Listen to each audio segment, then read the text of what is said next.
શરૂ કરવામાં આવી છે। સીએમ ભૂપેન્દ્ર પટેલે લીલી ઝંડી આપીને આ ટ્રેનને પ્રસ્થાન કરાવ્યું હતું। તે સમયના દ્રશ્યો પણ જોઈ શકાય છે।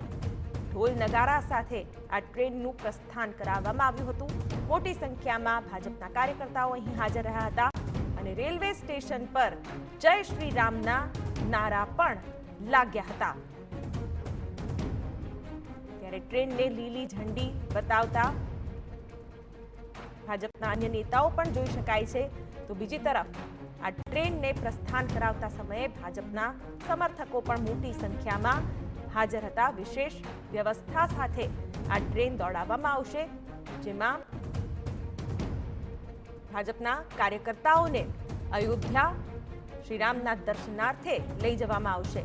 ત્યારે આ દ્રશ્યો એ સમયના જોઈ શકાય છે। ભાજપના કાર્યકર્તાઓમાં પણ ઉત્સાહનો માહોલ છે। સાબરમતી રેલવે સ્ટેશન પર જય શ્રી રામના નારા પણ લાગ્યા। આ સાથે શ્રીરામના ચિત્રવાળા ઝંડા પણ અહીં જોવા મળ્યા હતા। રેલવે સ્ટેશન પર આ દ્રશ્યો જોવા મળ્યા, જ્યાં આસ્થા એક્સપ્રેસને લીલી ઝંડી અપાઈ।